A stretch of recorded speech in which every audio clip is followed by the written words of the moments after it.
Wapendwa katika Kristo, leo tunaadhimisha Dominika ya 4 ya Majilio, ambao ni Dominika ya mwisho kabla ya sikukuu ya kuzaliwa kwa Bwana wetu Yesu Kristo, yaani sikukuu za Noeli. Kwa kufikia Dominika hii ya 4 ya Majilio mwaka A wa Kanisa, inatupa picha halisia kwamba safari ya Majilio imefika kileleni. Hivyo basi, tunakaribia kuingia moja kwa moja katika fumbo la umwilisho wa mwana wa Mungu. Wapendwa katika Kristo, karibuni tusikilize masomo ya Dominika ya 4 ya Majilio.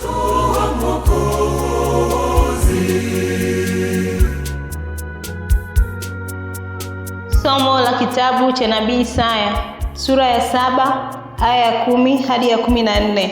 Siku zile Bwana akasema na Ahazi akinena, jitakie ishara ya Bwana Mungu wako, itake katika mahali palipo chini sana au katika mahali palipo juu sana.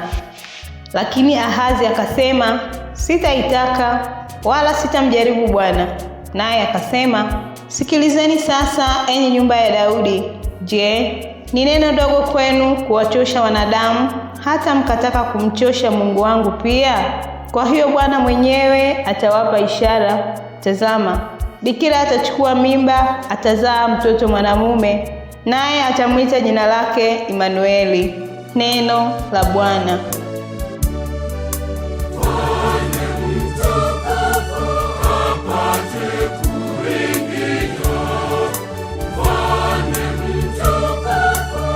Somo la waraka wa Mtume Paulo kwa Warumi, sura ya 1 aya ya 1 hadi ya 7.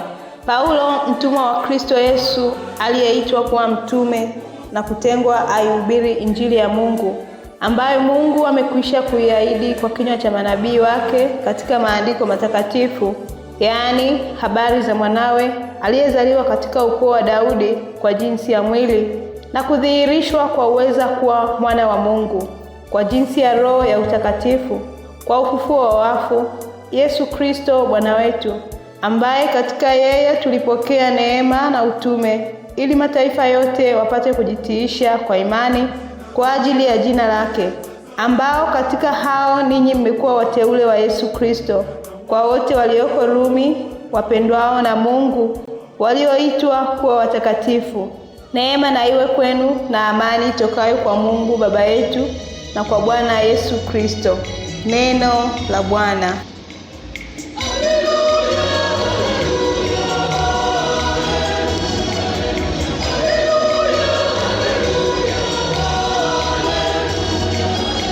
Somo la Injili takatifu lilivyoandikwa na Mtakatifu Mathayo.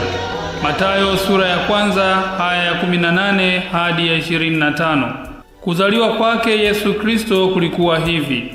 Mariamu mama yake alipokuwa ameposwa na Yusufu, kabla hajamkaribia alionekana ana mimba kwa uwezo wa Roho Mtakatifu.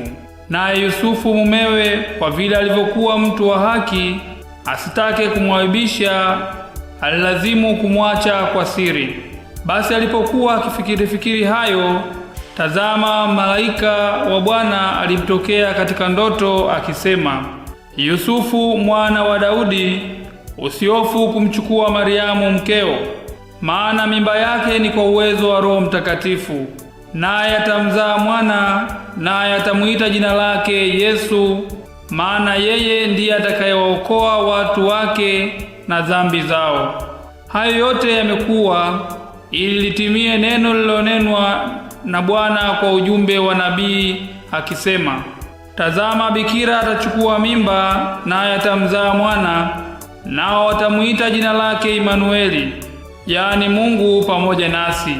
Naye Yusufu alipoamka katika usingizi, alifanya kama malaika wa Bwana alivyomwagiza, akamchukua mkewe. Neno la Bwana. Wapendwa katika Kristo, karibuni katika tafakari ya masomo ya Dominika ya 4 ya Majilio ya mwaka A wa Kanisa. Somo letu la kwanza kutoka kitabu cha Nabii Isaya, ile sura ya 7 aya ya 10 hadi ya 14. Tunamsikia mfalme Ahazi. Katika somo la kwanza tulilosikia hivi punde kutoka kitabu cha Nabii Isaya, nabii huyu anatueleza habari ya mfalme Ahazi ambaye kihistoria alikuwa mfalme wa Yuda wakati wa mashambulizi ya Israeli wa kaskazini. Wakati huo Ahazi alikuwa na hofu ya kisiasa, hasa kwa kuogopa kushambuliwa na majirani zake.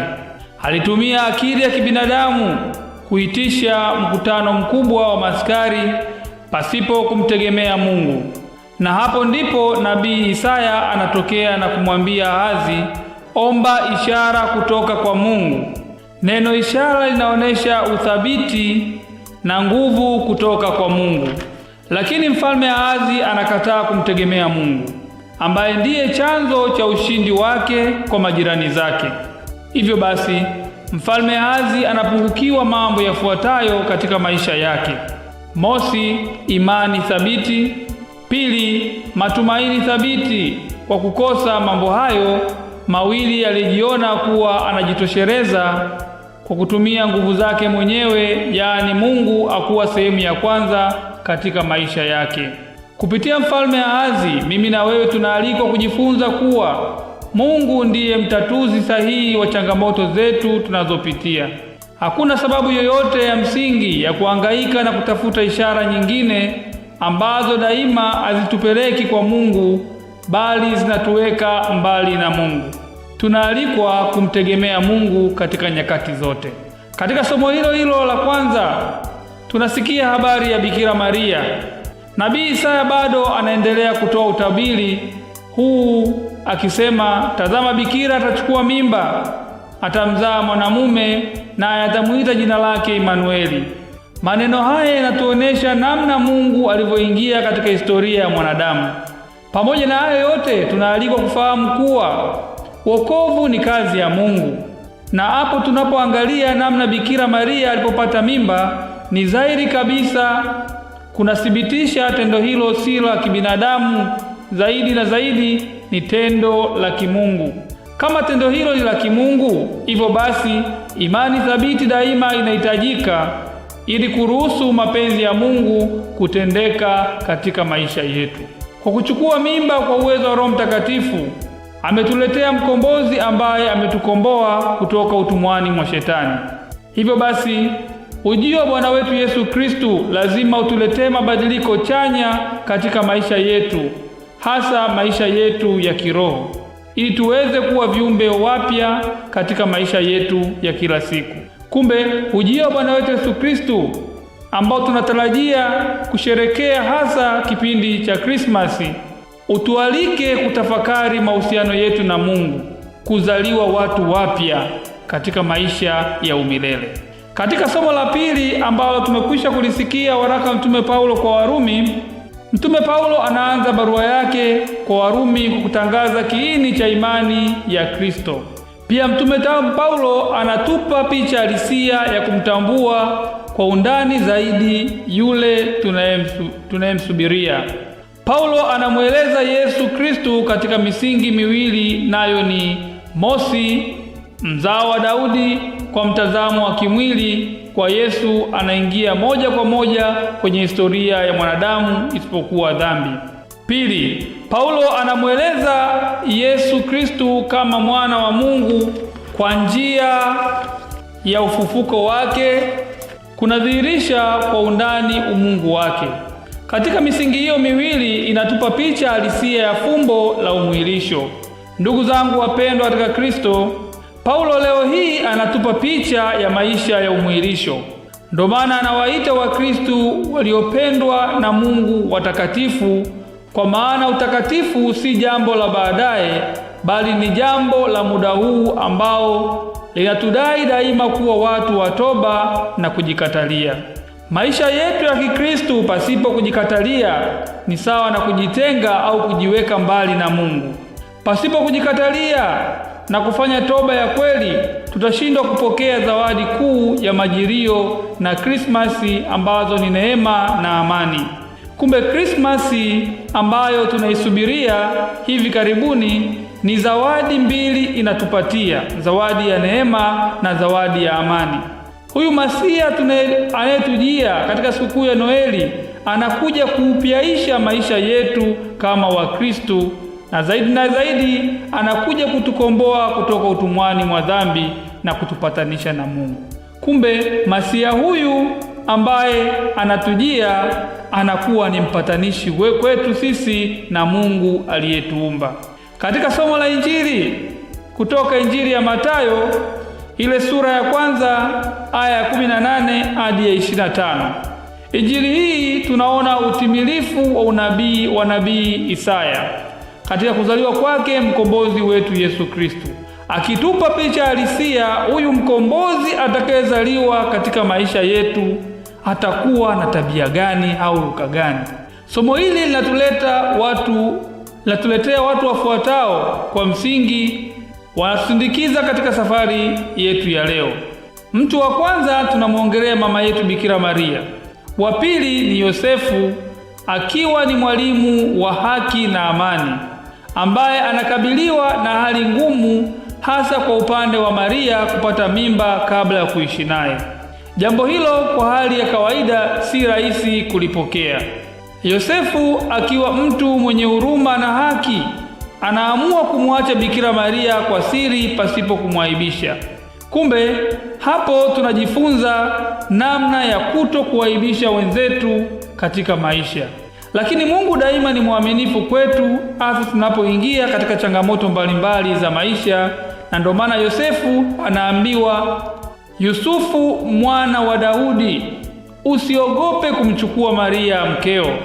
Neno hili usiogope kwa Yusufu linamwondolea hofu na kuruhusu mpango wa Mwenyezi Mungu kukamilika katika maisha yetu.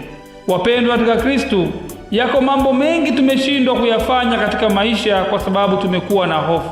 Tumekuwa na hofu kuyafanya mambo ya kimungu. Tumekuwa na hofu ambayo imeturudisha nyuma katika maisha yetu ya kiroho. Tumekuwa na hofu imetuchelewesha kujipatanisha na Mungu. Kumbe Masia huyu anayekuja kuzaliwa katika maisha yetu anatuondolea hofu. Malaika anapomwambia Yusufu usiogope leo, ananiambia mimi na wewe usiogope katika jambo fulani ambao tunadhani aliwezekani kwa mtazamo wa kibinadamu, ila kwa Mungu kila kitu kinawezekana. Deni langu mimi na wewe ni kuwa tayari, kuwa na imani thabiti kwa Mungu aliyetuumba. Tunapompa Mungu nafasi ya kwanza, tunapokuwa na imani thabiti kwa Mungu, tunapokuwa na matumaini makuu kwa Mungu, tunaruhusu huyu Masia tuliyemgojea azaliwe katika maisha yetu. Hapo tunajifunza fadhila ya utii. Kumbe daima tunapokuwa watii katika maisha yetu, tunapata uwezo wa kung'amua mapenzi ya Mwenyezi Mungu. Ni yapi yanapaswa kufanya katika maisha yetu? Wapendwa katika Kristo, utii ni sauti ya Mungu. Utii ni funguo ya Mungu. Utii ni mlango wa Mungu kuingia katika maisha yetu ya kiroho. Hivyo basi, kwa kutii kwa Yusufu kumefungua mlango wa kuzaliwa Yesu Kristo, yaani mkombozi wetu, na kukubali kukaa nasi kama jina la Imanueli, ni Mungu aliyekubali kukaa nasi. Tuendelee kumwomba Mwenyezi Mungu katika Dominika hii ya 4 atujalie neema na imani thabiti, hasa itusaidie kubadilisha maisha yetu tuweze kuzaliwa upya katika ufalme wa Mungu. Tumsifu Yesu Kristo.